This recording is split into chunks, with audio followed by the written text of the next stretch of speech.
Remember the movie Jab We Met? The leading character of Geet, played by Kareena Kapoor in the first half of the movie, claims that she is her own favorite by remarking, "मैं अपनी favorite हूँ." The dialogue over the years gained a cult following, and people around the country have since used it when they need a little pick-me-up. However, even Geet could not have suspected that her philosophy would be twisted to such an extent that it may seem absolutely ridiculous in real life. Reportedly, a 24-year-old girl named Shama Bindu from Gujarat, Vadodara, has taken the aforementioned dialogue rather too literally. The woman is gaining a lot of social media traction after she announced that she was marrying herself by calling it Sologamy. Yes, barring a groom, Shama has arranged everything for the wedding, right from the vows to the lehenga to the pandit. Hi and welcome to TFI English, the national socio-political analysis arm of the TFI Media Group.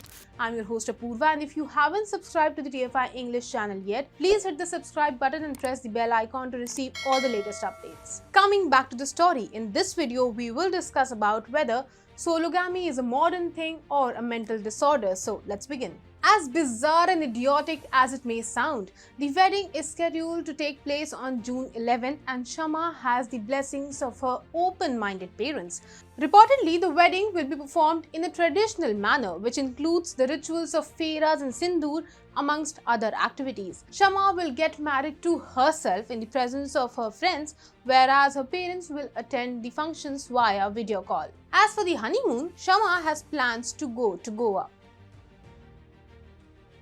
Explaining the rationale behind her decision, Shama gave the most ludicrous reasoning one's brain cells could conjure. She said, "At one point in my life, I realized that I don't require a Prince Charming because I am my own queen. I want the wedding day but not the next day.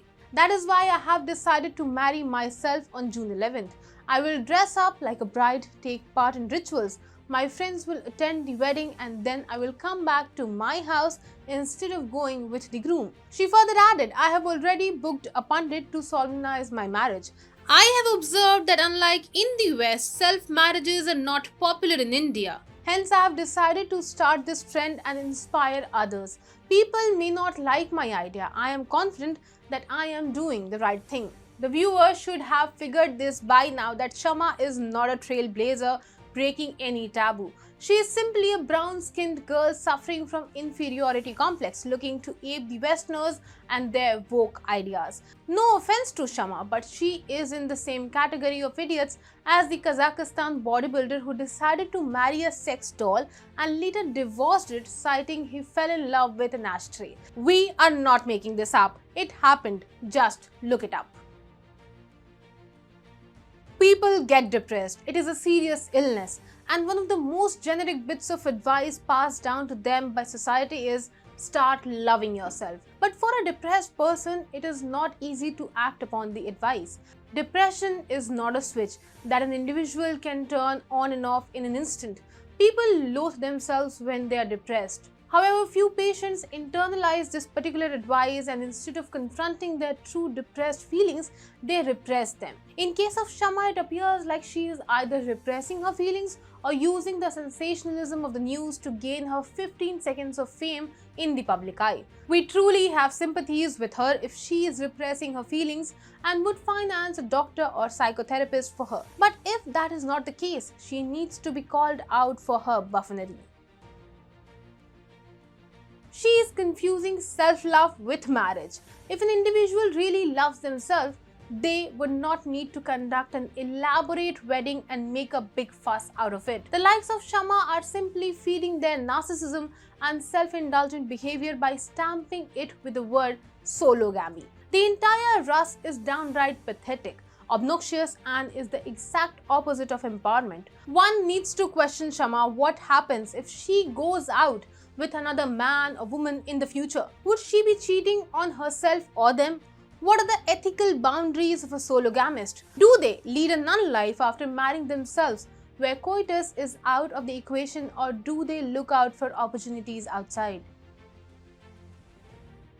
Marriage is a sacred act between two humans, mostly a male and a female. In a Hindu wedding, the Satvachans are the moral bond between a man and a woman. However, by pushing her woke ideas, Shama has corrupted the idea behind the vows and the wedding. If she does indeed want to make a moral obligation to herself, she should refrain from calling it a wedding. Same-sex marriage is not legal in India, but people still do get married. Seeing this is the Pride Month, TFI takes this opportunity to reference its stand that we are not against the LGBTQ community. However, for the evolution of humankind, it is required that a biological male and a female gets married and have kids. Unfortunately, the human anatomy has not advanced to the stage where two individuals in a same-sex marriage can procreate and give birth to an offspring. Similarly, a sologamist cannot produce an offspring. If the media continues to publicize the likes of Shama, other idiots may attempt to follow the trend. The total fertility rate of the country is already below replacement level, and if sologamists have their way, India's population may see a severe drop. Moreover, as per Indian laws, sologamy is not legal. An individual cannot marry themselves. There has to be two persons in a marriage. The Hindu Marriage Act uses the terminology either of the spouse, which simply means that there must be two persons to complete the marriage. Thus, Shama will not be able to tick the married box anywhere. Shama needs help. Nothing logical explains her decision. She is deluded and drowned in her narcissism. Those around her should step up and try to make her see the reality. She has had her fame, but now is the time to step back.